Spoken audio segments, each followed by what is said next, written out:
Welcome to stock markets with KR stock markets daily market analysis में आपका स्वागत है। और आज हम लोग बात करते हैं पहले मार्केट स्नैपशॉट की। वी कैन सी की Nifty is up 1.5%। It is above 17,100। आज 17,200 के ऊपर भी टेस्ट किया था, बट वहां से अराउंड 70 पॉइंट्स नीचे आया है।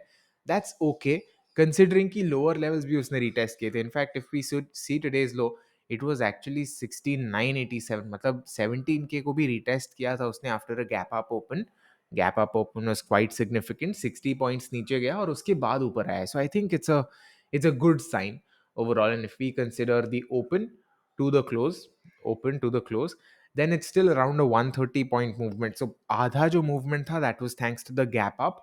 I believe US stocks were up around 2% overnight, and overnight sentiments were good. Plus I believe yesterday Nifty थोड़ा सा extra down गया था when we look at the global context. So वो सब मिला के possibly we saw that gap up open, and then the remainder half of the movement that we saw, remainder 130 or so points, was thanks to the intraday bullishness. So वो देख सकते हैं हम. If we talk about the broad market indices, हम लोग देख सकते हैं कि large caps are once again doing well.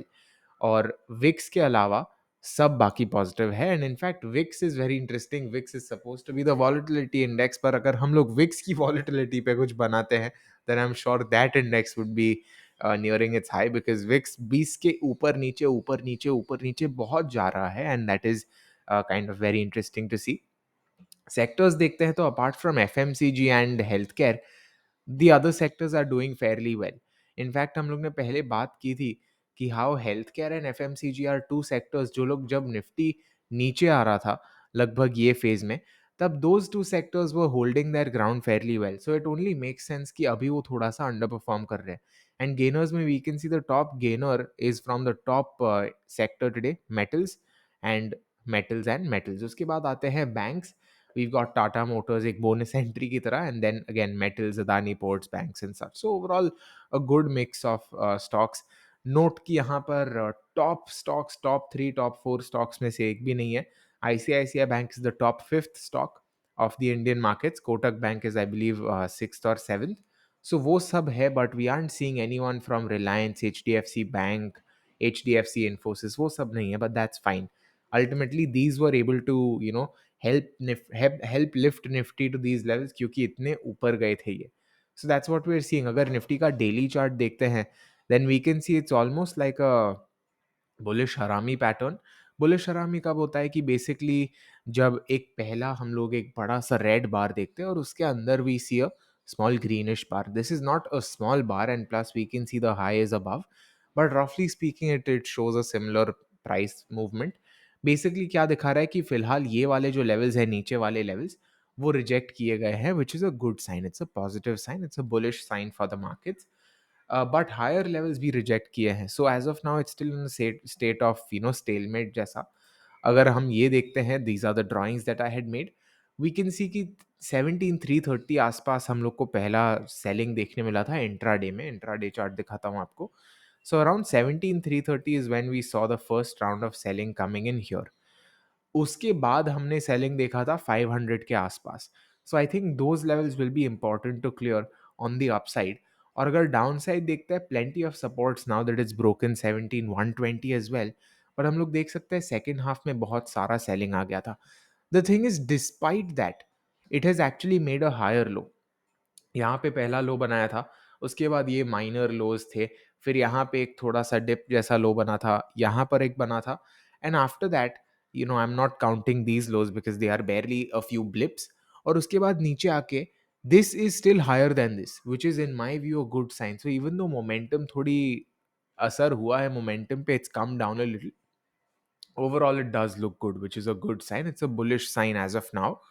Whether this rally will sustain or not, whether this recovery will sustain or not, rally थोड़ा बड़ा वर्ड हो गया इसके लिए. It really depends on tomorrow's sentiments. जैसे कि हम लोग ने बात की थी कि कल जो है FTSE and the general global market was not that negative, yet Nifty came down by this much. उसके बाद I believe US stocks were up around 2%. और आज निफ्टी वो सब क्यूज और कल के पॉसिबल ओवर रिएक्शन की वजह से आज अच्छा किया. अगर अभी फुटसी देखते हैं, then I just see FTSE क्या है, and then we can see FTSE is also positive right now. Okay, as of now it's positive, हम लोग देख सकते हैं हाईज के आसपास ही ट्रेड कर रहा है FTSE also, so things do look positive as of now.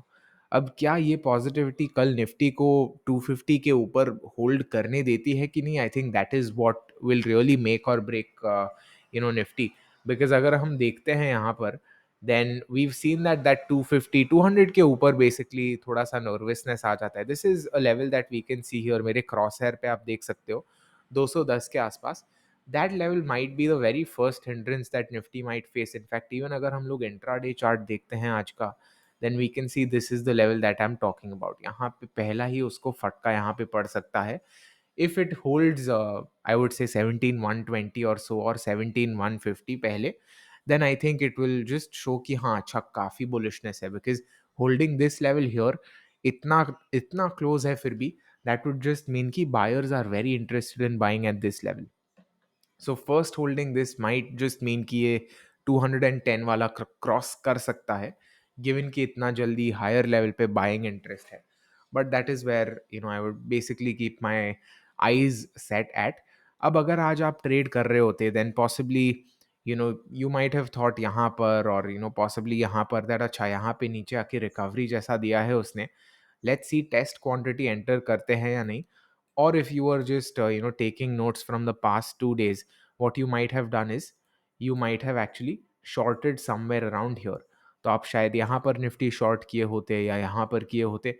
It's perfectly natural, क्योंकि पास्ट 2 डेज में हम लोग ने ऐसे ही मूवमेंट्स देखे हैं जहाँ पर जब ये वाला कैंडल इटसेल्फ 9:30 का कैंडल इटसेल्फ जब नीचे आया हाई से, तभी पॉसिबली लोगों को ऐसा लगा होगा कि अरे अभी शायद नीचे आएगा, गैप फिल करेगा, let's short a little. But then possibly here और सो आपको ऐसा लग सकता है कि अच्छा हाँ अभी clearly there is good momentum buying side पे, so better be cautious. Then possibly ये वाले कैंडल के लो के नीचे you would have kept your other entry, और उसके बाद finally maybe that order was triggered here, जो ये वाला है इसके नीचे के लो के आसपास आपने ट्रिगर किया होता है, and then possibly a stop hit over here. So overall अगर आप कल के बायस से आज ट्रेड करने लगते हैं, जैसे कल हम लोग ने बायसेस के बारे में बात किया, then it might not have been a very positive day for you, because वो bearish bias ही आ जाता, and that would have been completely natural, क्योंकि हम लोग ने पहले भी देखा था कि गैप आपके बाद वो गैप फिलिंग कर रहा था। However, अगर आप लोग बेसिकली एक बुलिश स्लाइट बुलिश बायस से ट्रेड कर सकते हैं and you are quick with your exits, then आप यहाँ पे ये फेज में अच्छा पैसा बना सकते थे, और ये फेज में obviously your stops would have been hit. So overall a very balanced day I would say. Bullish movement काफ़ी अच्छी थी obviously. So if you would have entered somewhere here, then you could have made around 220 points high to low basis पे, which is probably around 80 points or so realistically options में, if you had the patience and all. और अगर यहाँ पर short करते, then that's around 90 points, which might have been around 40-45 points realistically on an option. So again, if you were able to catch it very well, so कुछ वैसा था I believe day for trading. I think it might have been a good interesting day purely because इतना change था। कल हम लोग 2 दिन से हम लोग बहुत bearishness देख रहे थे, और आज वो सेम सिमिलर सेटअप देख के हम लोग को bullishness देखने मिली है। So I think that was an interesting sign, and it just shows कि you really have to be on your feet.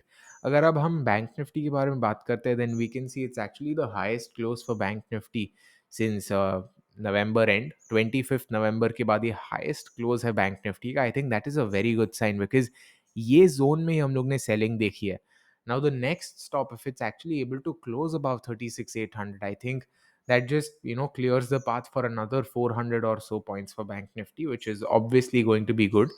RSI 40 के ऊपर आया है। Once again let me remind you, this is the 200 moving average. हम लोग ने बहुत बार बात की है कि 200 MA might just be a good level to add on to bank Nifty ETF swing positional you know position. So you might want to look at that. अगर हम आते हैं अब रिलायंस पर, रिलायंस में we spoken about this 2370 level quite a few times, क्योंकि यहाँ पर उसने अच्छा बाइंग देखा है पहले, लगभग वही लेवल के आसपास it's made a spinning top. So now above 2400 it might just show some good signs of bullishness, and given that it's a higher low as of now, पहले ये लो था, ये अभी ये लो है, अगर ये जोन लगभग तोड़ सकता है 2430 के ऊपर, then I think there is a strong chance कि 2500 के ऊपर वो जा पाएगा। So let's see if that actually happens, curious to see that. Next we've got HDFC 1530 का ही रेजिस्टेंस मिल रहा है HDFC को, unable to really clear this level. So यहाँ पे अगर we see a breakout possibly closing around 1550 1545, then it might signal a move potentially upwards till 1570 1580 or maybe even 1600 depending on market का context कैसा है. Next, if we look at Infosys ठीक है, not the greatest setup in my view, क्योंकि अगर हम broader perspective से देखते हैं देन हाई से काफ़ी नीचे आ गया है. The high that it made was 24 and it's actually come down 13 points, which is just a little less than 1%, but काफ़ी आ गया है. मतलब it's a significant amount, I would say, especially given the candle. So देखते हैं क्या होता है. Again, Infosys में we spoken about the levels. As long as 1700 के ऊपर है, I think it should be good. HDFC अच्छा दिख रहा है. HDFC में हम लोग देख सकते हैं कि 2820 के आसपास अभी थोड़ा सा हिकअप फेस कर रहा है ये. And overall I like such patterns because यहाँ पे हम देख सकते हैं यहाँ पे it came down, made a low here, उसके बाद ऊपर आया, नीचे पुल बैक सा दिया है, हम लोग ने सपोर्ट लेवल से ही बाउंस किया है. बेसिकली इट शोज कि यहाँ पे जो अच्छा बाइंग था, सिमिलर अच्छा बाइंग यहाँ पे भी हुआ है, which is a good sign. And I think if this momentum is sustained then there's a good chance we do see HDFC, retesting those 2900 levels as well. So देखते हैं कैसा जाता है. Again, this level that I have marked here might just be the first hiccup, first hurdle for HDFC. Gap filling भी है, यहाँ से भी नीचे आया है. So we could possibly look at that. ICICI bank complete reversal, जो trend एकदम एकदम वीक था, वो आज के दिन उस एकदम पॉजिटिव हो गया है आज. And we can see this gap here 740 के आसपास. ये वाला जो गैप है वहाँ से सेलिंग शुरू हुई है. Once again I think it looks good as of now, but क्या मोमेंटम सस्टेन कर पाएगा वो या नहीं, वो देखने की बात है. जैसे एक्सिस बैंक ने एक्सिस बैंक ने यहाँ पर मोमेंटम सस्टेन करने की कोशिश की थी, but then it came down and then it went up. So क्या हम वैसा कुछ देख रहे हैं आईसीआईसीआई बैंक में, और do we straight away see a 756 776 type का मूवमेंट सून, वो देखने की बात है. Next up, if we look at Kotak bank, we can see 1940 के आसपास से रेजिस्टेंस मिला है उससे, which is not a very good sign. We can see जो हायर लेवल्स का सेलिंग आ रहा था, वो फिर से वहाँ पे सेलिंग सेलिंग सेलिंग ही हो रहा है. And really not looking very pleasant. Moving averages अगर देखते हैं then it's around 200 MA. 200 MA is at around 1850 और सो. देखते हैं कैसा जाता है. Next up, if we look at SBI ने वो ट्रेंड लाइन ब्रेक किया. Unfortunately, there's a drilling noise, loud drilling noise in the house next to me, so we're gonna have to bear with that. But ठीक है. SBI, as I was saying, trend line break की है. अब trend line break के बाद कहाँ जाता है वो देखने की बात है. I think if it's able to close around 480 or above 480, it opens the doors up to 490 or so fairly easily, क्योंकि वो फिर स्विफ्ट मूवमेंट होने के चांसेस है. अगर एक्सिस बैंक की बात करते हैं, again we just spoke about it, this might just be an important resistance level 690 के आसपास. We saw it turning back from here, और पहले भी हम लोग ने बात की थी कि अगर 690 को तोड़ता है then it might just show कि हाँ, I am still in the game, मुझे एकदम डिस्क्वालीफाई मत कर दो. So that is where it's placed at. By the way, अगर आपको और सीखना है, समझो फॉरेक्स ट्रेडिंग के बारे में सीखना है, I am doing these forex webinars. The first one is on 7th December, which is today, introduction to forex trading. और एकदम वेबिनार का सीरीज है, it's completely free, it's on xm.com. These are live webinars, आप live मेरे साथ interact कर सकते हो, हिंदी में होते हैं ये. और we got all of these topics. So if you want to do it, अभी नया बैच, नया साइकिल शुरू हो रहा है. So you just have to go here, you can check the website xm.com/hindi-webinars. Just fill in your details, you can agree to receive and whatnot, and you can just register. I'm teaching it, you can see it's my name here, KR मेरे initials है. And if you want to, you can register. मुझे कुछ मिलता नहीं है इससे, it's just good if you want to learn more about something new. So yeah, that's about it for this one. See you in the next. Happy trading, happy analysis, and see you in the forex sessions if you're coming.